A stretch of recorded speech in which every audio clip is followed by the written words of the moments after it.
Hello जी, नमस्कार। This is Dinesh Sharma in physics की बात। आज हम बात करेंगे क्लास 12th के चैप्टर नंबर 3 के बारे में। उसका सेकंड लेक्चर आज लेके आ रहे हैं। Topic is current electricity. पिछले वीडियो में हमने करंट क्या होता है उसके बेसिक्स सारे पढ़ लिए थे।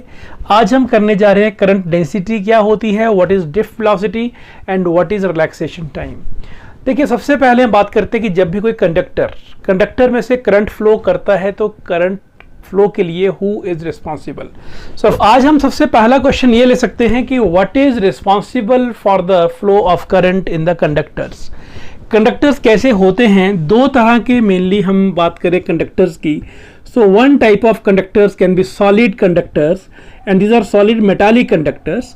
For example it can be aluminium, it can be silver, it can be copper, इस तरह के मेटल्स हैं। एंड अदर टाइप के कंडक्टर्स हमारे पास हो सकते हैं इलेक्ट्रोलिटिक कंडक्टर्स, जहां पर हमारे पास इलेक्ट्रोलिटिक सॉल्यूशंस हैं जिनमें से करंट का फ्लो होता है, राइट।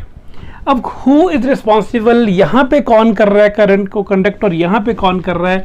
तो यहाँ पर तो पॉजिटिव आयंस और नेगेटिव आयंस दोनों ही करंट के फ्लो के लिए रिस्पॉन्सिबल हैं, लेकिन ये वाला पार्ट हमारे इस चैप्टर की स्टडी का पार्ट नहीं है। लेकिन जो सॉलिड्स हैं हम जिसको पढ़ेंगे इस चैप्टर के अंदर, वहाँ पे क्या होता है, मेटल्स में there are free electrons. Normally कोई एटम होता है ना, तो एटम में क्या होता है, न्यूक्लियस के साथ जो इलेक्ट्रॉन्स हैं दे आर बॉन्ड, राइट। लेकिन मेटल्स में क्या होता है, there are free electrons also. कुछ इलेक्ट्रॉन वहाँ से न्यूक्लियस से डिटैच हो गए होते हैं। तो फिर कंडक्टर के अंदर का सीन कैसा दिखता है, वहाँ पर एक तो फिक्स्ड आयंस हैं, वो पॉजिटिवली चार्ज आयंस होंगे जिनको लैटिस आयंस कहते हैं। And this electrons are responsible for the flow of current now. तो यहाँ पर दो तरह के चार्जेस दिखते हैं। एक वो चार्जेस जो इमोबाइल हैं, पॉजिटिव चार्जेस, ये चल नहीं सकते। और यहाँ बहुत सारे फ्री इलेक्ट्रॉन्स। कितने फ्री इलेक्ट्रॉन्स, किसी एवरेज मेटल में इनका जो नंबर है that is 10⁻28 in per metre cube. So you can see this a huge number. तो इतने फ्री इलेक्ट्रॉन्स हैं इस मेटल के अंदर। दीज इलेक्ट्रॉन्स आर रिस्पॉन्सिबल, इन्हें हम कहते हैं फ्री इलेक्ट्रॉन्स और फ्री कंडक्शन इलेक्ट्रॉन्स।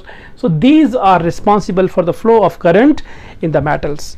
ओके, आगे बात करते हैं करंट डेंसिटी की। What is current density? So current density is a special tool with us which enables us to have a localised view in a conductor.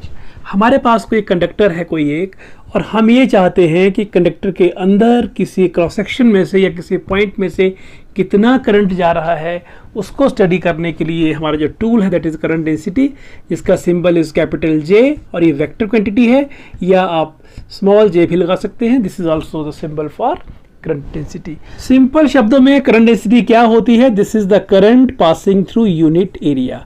So should I say कि J जो है, this J is equal to I by A. Yes, current density is equal to current which is passing through unit area. मान लेते हैं कि हमारा कोई point है, उस पॉइंट के थ्रू हम कोई एक क्रॉस सेक्शन लेते हैं and this cross section is having area A, right. तो करंट का डायरेक्शन कहाँ पे होगा, this will be along the electric field. हमें पता है कि इलेक्ट्रिक फील्ड क्या होती है। यदि हम इस कंडक्टर को किसी एक सोर्स ऑफ पोटेंशियल के साथ लिंक कर देते हैं, यदि ये पॉजिटिव है और ये नेगेटिव है इसका, सो this is the direction of electric field. तो पॉजिटिव चार्जेस का डायरेक्शन भी इसी तरफ को होगा जिस तरफ को इलेक्ट्रिक फील्ड है, राइट। और हमने ये कहा था कि इलेक्ट्रॉन्स का डायरेक्शन इसके उल्टा होगा, क्योंकि अभी जो हमने पिछले क्वेश्चन में कहा कि यहाँ जो फ्री इलेक्ट्रॉन्स होते हैं they are being attracted by the positive side, तो यहाँ को आएंगे वो, उनकी बात बाद में करते हैं। तो इलेक्ट्रिक फील्ड की डायरेक्शन में ही करंट का डायरेक्शन होता है, तो हमारा करंट भी इसी तरफ को होता है। ये कौन सा करंट हुआ, this is called the current due to positive charges, और जिसको हम कन्वेंशनल करंट भी कहते हैं। ओके, तो यहाँ से इस तरफ को करंट का फ्लो हो रहा है, राइट। तो यदि हम ये कहें कि एरिया जो रखा है, ये क्रॉस सेक्शन ये इधर रखा, और करंट को ऐसा शो करें कि this is the current, now you can see this is the current, right. तो ये करंट का डायरेक्शन वही है जो डायरेक्शन एरिया का है, क्योंकि एरिया का डायरेक्शन क्या होता है, हमने पहले पढ़ा था फर्स्ट चैप्टर में, this is perpendicular to the plane. तो एरिया का डायरेक्शन भी इधर को ही हुआ, और यहाँ पर करंट के फ्लो का डायरेक्शन भी यही हुआ। तो इस केस में बिल्कुल सही बात है। लेकिन कई बार क्या होता है कि हमारा एरिया ऐसा होने की बजाय ये कुछ इस तरह का है, टिल्टेड है area, and it is tilted in such a way that मान लेते हैं कि this is the direction of our current, तो ये करंट की डायरेक्शन में ना होके, क्योंकि अब इसके ऊपर से what is the direction of area, ये क्या लेना है, प्लेन के perpendicular. If this is the plane तो एरिया तो उसके होगा परपेंडिकुलर। तो अब क्या देख रहे हैं, यहाँ पर जो एंगल बन रहा है, दिस एंगल इज थीटा, यानी ये हुआ डायरेक्शन हमारे करंट के फ्लो का, और ये हुआ नॉर्मल टू द प्लेन, जो कि एरिया का डायरेक्शन है, एरिया वेक्टर का डायरेक्शन है, that is why angle theta हुआ। तो हमें इसको रिजॉल्व करना चाहिए, राइट। रिजॉल्व कैसे करेंगे, so this part will be called a cos of theta, right? If this is vector A is along this line, say this is vector A, so vector A का ये बना हुआ component A cos theta and this is A sin theta, छोड़िए उसको, तो current की direction में कौन हो, this is A cos of theta। इस केस में हमें क्या कहना चाहिए, what is current density, J is equal to, this is current per unit area, लेकिन I divided by A cos theta। तो अभी डेफिनेशन देंगे कंप्लीट इसके बाद। तो what is I is equal to JA cos of theta. So should we say that I is equal to J vector and dot A vector. So this is the formula for current in terms of current density. So what is current density? Current density is current per unit area provided the area is in the same direction as that of current. This should be the complete definition of current density. That current density is the current per unit area. What this area should be held in the same direction as that of the current. That is why ये cos theta का concept आ रहा है। आप सिर्फ current per unit area लिख देंगे तो ये हमारा incomplete definition हुआ। Complete definition कैसे होगा, this is the current passing through unit area when the area is held perpendicular to the flow of current, right? So I is equal to J dot A, और मान लेते हैं हम इसको ऐसा लिखें कि I is equal to, this is J, and से बहुत छोटा सा हम लेते हैं कोई element, this is area element which is very very small, तो इसको डी ए लिख देते हैं, this is d A. So this is very small current, this is d I, right. तो पूरा करंट कितना होगा, तो that will be its integration and will have to integrate it over the whole area, whole surface, is it? So this can be another formula when it is talked in terms of small area which is held perpendicular to the flow of current. So here when current is uniform, J will also be uniform, this is constant, so should be right that it is J and this is dA integration, this is I, and what is this? So when this is total area and all these surfaces they are clubbed together, that gives the area of this whole surface A. This is once again the same result which we just called I is equal to JA. So I is equal to JA. This is the result when the area vector is along the same direction as that of flow of current. So I is equal to JA. This is current in terms of current density. And what about the units and dimensional formula for current density?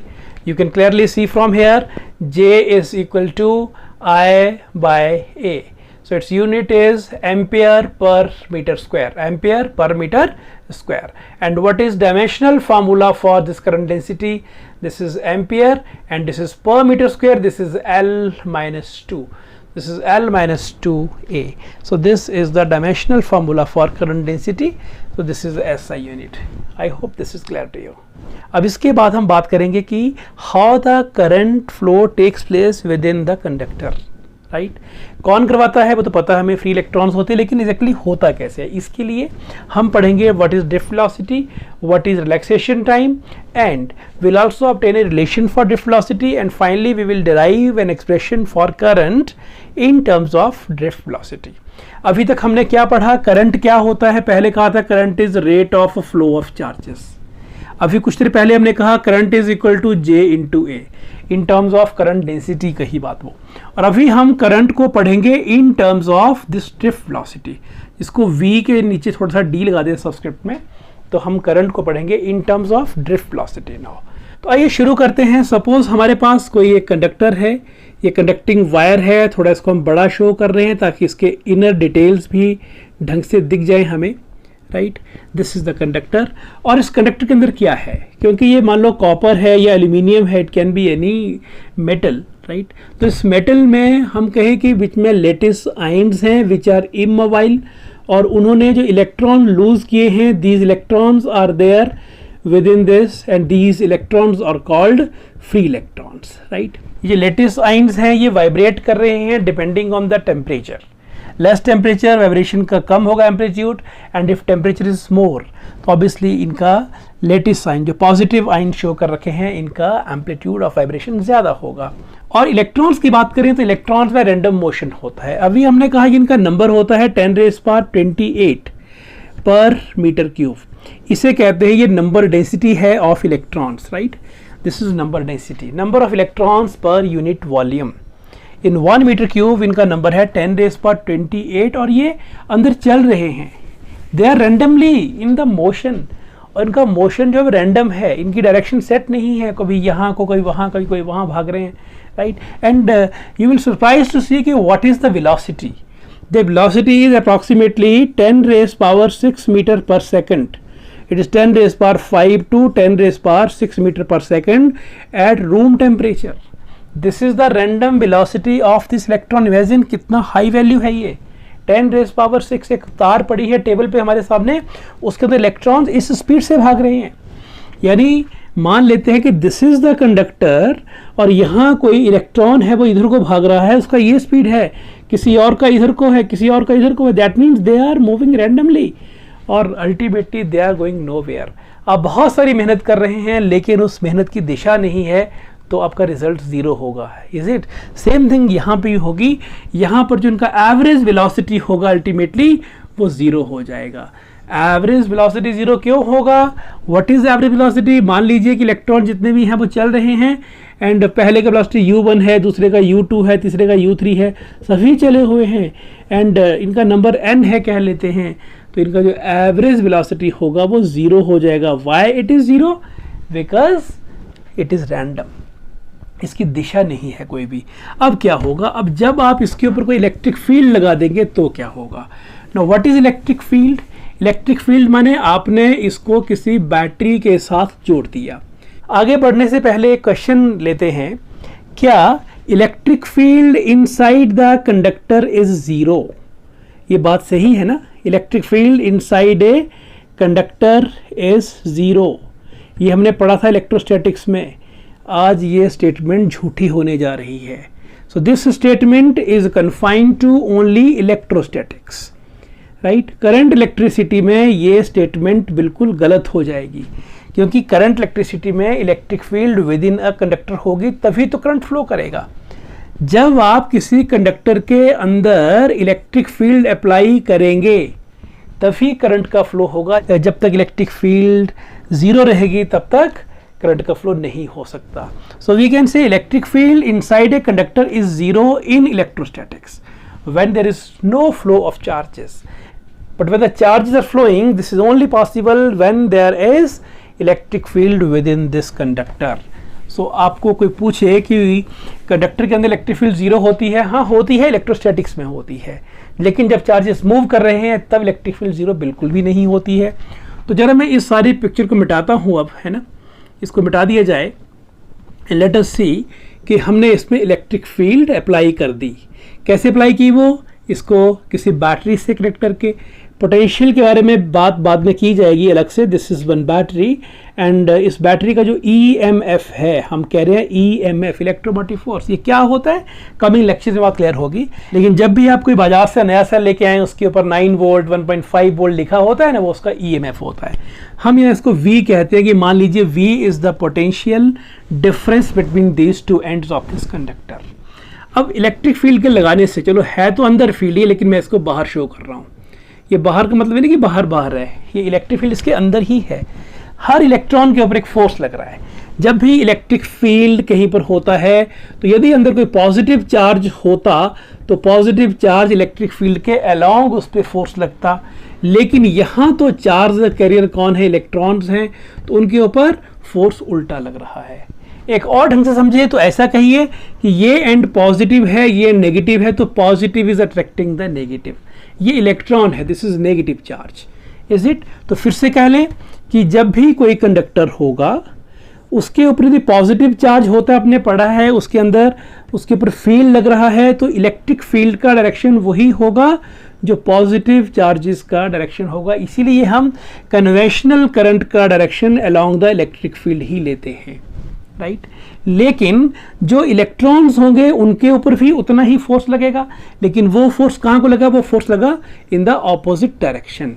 And how much that force is? So if the force on the positive charge is QE, so force on electron will be equal to minus E into E. Is it clear? So this is the force on each electron which is in the opposite direction to that of the electric field. अब क्या होगा? ये electron इधर को आना शुरू करेंगे और देखिए असल में कहानी तो अब शुरू होती है। आप क्या देखे थे? रैंडम स्पीड कितना था इनका? 10⁻⁶ मीटर पर सेकंड। और जब ये करंट को कॉन्स्टिट्यूट करेंगे, जब करंट को ये चलाएंगे तो किस स्पीड से करते होंगे? सोचिए, क्या ये स्पीड और ज़्यादा होगी? बहुत ही कम। That speed is only 10⁻⁻⁴ metre per second. देखिए जब ये आज़ाद पंछी थे तो 10⁻⁶ मीटर पर सेकंड से ये घूम रहे थे, लेकिन जब हमने इनको अनुशासित किया, इनको करंट के फ्लो के लिए हमने इनको बाध्य किया, इनको हमने करंट फ्लो की दिशा में लगाया, so they are moving with 10⁻⁻⁴ metre per second. और इतनी कम स्पीड है कि जैसे कोई घसीट के चल रहा है, जैसे कोई किसी को हम ऐसे ज़बरदस्ती लेके जा रहे हैं, कुछ ऐसा है ये। That's a reason this is called drift velocity. Drifting होना माने बहुत ही कम स्पीड से चलना। तो ड्रिफ्ट वेलोसिटी का मतलब ही ये हुआ कि that velocity which is very less. ये होती कैसे है, ज़रा उसकी डिस्कशन करते हैं अब। So now let us try to define what is drift velocity and also give a relation for drift velocity. तो हमने क्या किया, जैसे ही हमने यहाँ पर इस कंडक्टर को बैटरी से जोड़ा तो यहाँ पर एक इलेक्ट्रिक फील्ड सेटअप हो गई which is towards right side, right. और यहाँ जो इलेक्ट्रॉन्स हैं, this electrons will start feeling a force, और वो फोर्स कितना होगा? That force is equal to F is equal to -EE, or I simply write this is EE. This is a force and this force is towards the left side, is it? So when this electron is coming toward left side, no, not on this electron, all the electrons, basically बहुत सारे electrons हैं यहाँ पर, लेकिन मैं सिर्फ एक electron की बात कर रहा हूँ समझाने के लिए। and same behavior will apply to all the electrons. तो वो situation कितना मैग्नीफाई हो जाएगा आप इमेजिन करिएगा। जब इलेक्ट्रॉन यहाँ पर आएगा, मान लीजिए पहले इसका इनिशियल वेलोसिटी इज 0, राइट। तो जैसे इस पे फोर्स लगा, ये फोर्स लगा, तो फोर्स लगने से इस पे एक्सेलरेशन हुआ, और वो एक्सेलरेशन कितना हुआ? यू कैन राइट, तो acceleration is equal to force per unit mass, you know it well from Newton's second law. And what is force? This force is EE divided by m, where m is mass of the electron. So how we can write from the board point of view that let us say that this is a conductor whose length is L, and this conductor is, when connected to this battery, an electric field is set up within this conductor. And now the electrons which are responsible for the flow of current, they will experience a force. And how much that force is? So that force is equal to, we know it well, this is equal to EE. And what is the magnitude of this force? So F is equal to EE, and obviously this force is towards left side. That means opposite to electric field there is a force. और तो जब भी force लगेगा तो क्या होगा? Force लगने से इस इलेक्ट्रॉन में एक्सेलरेशन भी होगा, और वो एक्सेलरेशन कितना होता है? हम क्या सीखे थे न्यूटन सेकंड लॉ से? F is equal to ma. So what is a? F/m. तो acceleration is equal to force per unit mass, F/m. And what is force? So force is equal to EE here, and this is m. So this is the acceleration, and this acceleration is definitely in the direction of the motion of electrons. That is this is towards the left side. So this acceleration is there on each electron. और ऐसा एक electron नहीं है, ऐसे हजारों लाखों electron हैं which are moving towards this positive side of this conductor. So this is acceleration. और इनिशियल वेलोसिटी तो इनका कितना था? हमने पहले कहा u था। अब एग्जैक्टली यहाँ पे क्या होता है कि जब इस इलेक्ट्रॉन के ऊपर ये इलेक्ट्रिक फील्ड के कारण एक फोर्स लगेगा तो ये एक्सेलरेशन होगा और इलेक्ट्रॉन यहाँ को भागेगा, राइट, अंडर दैट फोर्स। और जब भागेगा तो यहाँ खुला मैदान तो है नहीं, यहाँ बीच में लैटिस आइंस हैं, पॉजिटिव इमोबाइल आइंस हैं जो इसका रास्ता रोकने के लिए तैयार बैठे हैं, राइट। यदि नहीं होते सीधा भाग जाता फिर तो ये, लेकिन मेटल का तभी एग्जिस्टेंस है यदि वहाँ पर लेटिस आइंस हैं, पॉजिटिव इमोबाइल आइंस हैं ये। तो ऐसे बहुत से इलेक्ट्रॉन्स यहाँ पर हमारे सैंपल में हैं। तो कोई भी एक इलेक्ट्रॉन जब यहाँ को आ रहा होगा तो यहाँ जब वो 0 स्पीड से शुरू किया, ये एक्सेलेरेशन हुआ और काफ़ी स्पीड से आकर इससे टकराया, तो यहाँ पर इसका फिर से स्पीड कितना हो गया, 0 हो गया, राइट। तो इसका कलीजन हो गया, और कलीजन होने के बाद ये फिर से अभी 0 स्पीड इसका हुआ ही था, अब ये रिलैक्स कर ही रहा था कि under the acceleration, under this acceleration it once again acquires the speed, it once again picks up the speed and now it goes ahead. जैसे मान लो यहाँ से चला और ये इसका पहला कलीजन यहाँ पर हो गया और फिर ये यहाँ को डिफ्लेक्ट, रैंडमली कहीं किसी दिशा में ये डिफ्लेक्ट हो गया और फिर से वहाँ से किसी और इमोबाइल आयन से कलीजन किया और करते करते ये इस तरह से घिसेट घिसेट के आगे पहुंच जाएगा, राइट। तो यहाँ से यहाँ आ तो रहा है ये, लेकिन आराम से नहीं आ रहा है, ड्रिफ्टिंग करते करते आ रहा है। दैट इज़ वाई इसका जो वेलोसिटी होगा that is called drift velocity. और मान लेते हैं कि दो कलीजन्स के बीच में जो टाइम है that is tau, relaxation time, जिसको हम टॉ कह लेते हैं। तो हम ड्रिफ्ट वेलोसिटी को इसकी टर्म में लिख सकते हैं। What is drift velocity? तो ड्रिफ्ट वेलोसिटी जो हो रही है यहाँ से एक से दूसरे यहाँ पर घिसटने में, जिस वेलोसिटी से ड्रिफ्टिंग कर रहा है ये, है ना, यहाँ से यहाँ, यहाँ से यहाँ, तो हम दो कलीजन के बीच का जो स्पैन है उसकी बात करते हैं। तो drift velocity is equal to what was the initial velocity when it started. Collision के लिए जब ये तैयार हुआ था तो initial velocity was 0 and plus v क्या होता है? Formula for motion is v is equal to u plus at। तो u plus at, what is a? Acceleration and t is relaxation time. So vd is equal to what is a? We have just done, this is f by m into tau, and finally we can say that drift velocity is equal to how much? This is equal to e divided by m, this is force। अब इसको cram नहीं करेंगे, जब भी force आएगा force is ई, हमने force को मास से डिवाइड किया, वी आर गेटिंग एक्सेलरेशन। तो v इज at करिए बस, ये a हो गया और ये t हो गया। So this is the relation for drift velocity. So we can clearly see here that drift velocity depends on the electric field. जितना ज़्यादा इलेक्ट्रिक फील्ड होगा उतना ही ज़्यादा ड्रिफ्ट वेलोसिटी होगा। So we can clearly see here that drift velocity depends on E and tau. Tau is relaxation time, which is of the order of 10 raised power minus 14 seconds, and relaxation time is the average time between any two successive collisions. Between any successive collision, one collision occurs here, other occurs here. जैसे मान लेते हैं कि जब electron यहाँ टकराया तो यहाँ से यहाँ पर जो टाइम रहा दैट इज tau 1, कहीं और पर नेक्स्ट में tau 2, then tau 3, then tau 4, right. ये सारे कलीजन का जब हमने एवरेज टाइम निकाला that was tau। So what is tau? Tau is the relaxation time which is defined as the average time between any two successive collisions. And what is drift velocity? Drift velocity is that average velocity of the electron with which it drifts opposite to the electric field so as to maintain the current, right? And drift velocity, its value is of the order of 10 raised power minus 4 meter per second. So we can tell this is very very small value here, and relation for drift velocity is e tau by m. Is it clear? आगे चलते हैं। So now let us derive a relationship between current and drift velocity. Electric current तभी है यदि drift velocity होगी। तो relation between current and drift velocity, if the value of drift velocity is known, is it possible that we can find current? So let us derive the relation for that. इसके लिए मान लेते हैं कि हम एक सिलेंड्रिकल कंडक्टर लेते हैं, उसका लेंथ इज से l and cross section area is a, right. And when the electric field is applied within this conductor's body, the field is E, जिसको हम यहाँ पे शो कर रहे हैं, और इलेक्ट्रॉन जो है ना उनके ऊपर ड्रिफ्टिंग हो रहा है इस तरफ को, and let this is the drift velocity, and let us assume that small n is the number density of free electrons, that free electrons in the unit volume of this conductor, right? So this is number density, ध्यान रहे, number of electrons per unit volume। जब भी n कोई बोले कि what is the dimensional formula of n is not a number, this is number density, number of electrons per unit volume, so it has the dimensional formula, N का तो dimension नहीं होगा, this is L3, तो it goes in the numerator, that becomes L-3. तो number density ध्यान रहे बात ये. Okay, if number density is known, is it possible that we can find कि how many electrons are here. So therefore number of electrons in the conductor कितने हो गए, क्या हम उसको निकाल सकते हैं? Yes, we can find. कैसे? Number density into volume. This is number density. What is number density?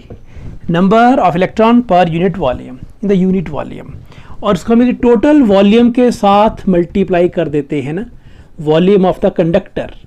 सो देखिए डायमेंशनली बात भी बन गई. Number density mean number of electrons per unit volume into volume of the conductor. So number density is small n, and what is volume? Cylindrical था ना ये, तो cross section area हमने इसका a लिया है और इसका लेंथ l है. This is equal to a into l. And what is the charge which is passing through some point in this conductor? So charge in this conductor is how much? So this charge is equal to NaL. This is number of electrons, and charge on one electron is E, so charge is NaLe. So let this charge passes through a point in time delta t. Let this is the area, और यहाँ से मान लो charge ये करता है cross, ये यहाँ से यहाँ करता है, कुछ भी कह लीजिए आप, कि इधर से ये चार्ज यहाँ को फ्लो कर रहा है, right. So if that charge is delta q, so should I write कि delta q if it flows in time delta t, so L कितना होगा? L will be equal to, distance क्या होता है? स्पीड इनटू टाइम, क्योंकि वो charge electron किस speed से जा रहा है. तो you must write after this कि let Vd is the drift velocity and let the charge delta Q passes through this conductor in time delta t. So we can write L is equal to Vd into delta t. So L हो गया हमारा length is equal to velocity into time. तो यहाँ हमारे scene में अब drift velocity भी आ चुका है, जिसकी टर्म्स में हमने रिलेशन निकालना है. ओके, डेल्टा क्यू कितना हो गया? तो this is equal to n, this is A, और एल को रिप्लेस कर देंगे हम किसके साथ? वी डी डेल्टा टी के साथ, and this is E. Delta T यहाँ ले आइए, तो delta Q by delta T is equal to N A V D into E, और rate of flow of charges को ही करंट कहते हैं. So this is our I, तो I is equal to NaVd into E. So these are four terms on which current depends: number density of electrons, free electrons, area of cross section, drift velocity and charge on an electron. ध्यान रहे ये L नहीं है, इसको लंबा करेंगे तो गलत हो जाएगा, इसको E पूरा सोच करके ये E लिखा हुआ है, और इसको हम शॉर्ट में केवल नेव भी पढ़ लेते हैं याद रखने के लिए. This is naive, this is a mnemonic. N is number density of electrons, A is cross section area, drift velocity and the charge on an electron. So this is how we can express current in terms of drift velocity. अच्छा, आपके मन में यहाँ पर एक बात आई कि drift velocity का वैल्यू तो 10⁻⁻⁴ मीटर पर सेकेंड है, लेकिन जब कोई इलेक्ट्रिकल सर्किट को ऑन करते हैं, जैसे फैन ऑन किया तो तुरंत चल पड़ता है. ड्रिफ्टिंग का वेलोसिटी तो this is 10⁻⁻⁴ metre per second. तो कोई भी फैन चलाया आपने तो एकदम से चालू कैसे होता है फिर ये? तो इस स्पीड के हिसाब से तो इट शुड टेक टाइम. ऐसा लग रहा है आपको? बिल्कुल नहीं. क्यों? जैसे मैं कोई बैटरी का सर्किट लेता हूँ, this is some battery which is connected to this resistance, जैसे कोई बल्ब हो सकता है ये. तो जैसे ही इस सर्किट को, यहाँ मैंने इसको स्विच को ऑन किया, ऑन करते ही यहाँ से जो इलेक्ट्रॉन्स होंगे, दे विल नॉट वेट कि अदर एंड इलेक्ट्रॉन्स आएंगे ड्रिफ्ट करते करते, वो यहाँ पे अपना फ्लो चला देंगे. वो they will start drifting and they will complete the circuit, right. जिस इंस्टेंट पे हमने इस स्विच को ऑन किया, ठीक उस इंस्टेंट पे फ्लो मेंटेन हो गया, क्योंकि यहाँ जो बिल्कुल पास वाले थे उनका ड्रिफ्टिंग शुरू हो गया. Is it clear? एक और बड़ी इंपॉर्टेंट बात डिस्कस करते हैं कि हमारे पास यहाँ पे तो जो वायर लिया था हमने, उसका area of cross section uniform था, बट मान लेते हैं कि area of cross section is non uniform. कुछ ऐसी वायर है जो एक तरफ से पतली है, एक तरफ से मोटी है, तब क्या होगा? तो क्या इसका यदि ये वाला पार्ट है जिसको हम ए कहते हैं, इसको बी कहते हैं, या इसको वन सरफेस कह लेते हैं, cross section number 1, cross section number 2, what will be the ratio of currents? I वहाँ पे कितना होगा, आई यहाँ पे कितना होगा? What is ratio of current density and what is ratio of drift velocities? Current मान लो यहाँ से यहाँ को आ रहा है, this is the direction of conventional current. जो करंट यहाँ से एंटर करेगा उस करंट को यहाँ से लीव भी करना है, यानी जो I1 होगा इधर, that I1 will be equal to I2। तो करंट तो दोनों बिल्कुल सेम हो गए, इसमें कोई दो राय नहीं है। बात करते हैं करंट डेंसिटी की। करंट डेंसिटी को क्या होगा, यहाँ मान लेते हैं current density is J1 and यहाँ पर करंट डेंसिटी इज J2, तो ज़्यादा कौन होगी। अब करंट डेंसिटी होती क्या है, current density is equal to current per unit area when the area is held normal to the current flow. And current तो यहाँ कांस्टेंट है, देख रहे हैं आप, current is constant, current is constant जो वेरी नहीं कर रहा है। तो current density is inversely proportional to area. तो जहाँ पर एरिया ज़्यादा वहाँ पर करंट डेंसिटी कम, दैट मीन यहाँ पर एरिया ज़्यादा है तो यहाँ डेंसिटी ऑब्वियसली कम है और यहाँ डेंसिटी ज़्यादा है। सो वी शुड से कि current density at the first point this is more as compare to current density at the second point. तो करंट डेंसिटी ज़्यादा एरिया वाले पार्ट में कम होगी और कम एरिया में ज़्यादा होगी। And third point is what is drift velocity. Drift velocity होती क्या है, कोई रिलेशन आपको याद आ रहा है ड्रिफ्ट वेलोसिटी के लिए? अभी किया हमने, कौन सा, I इज इक्वल टू नेव वाला NAVD into E. So what is drift velocity? Drift velocity is equal to I divided by, this is NAE.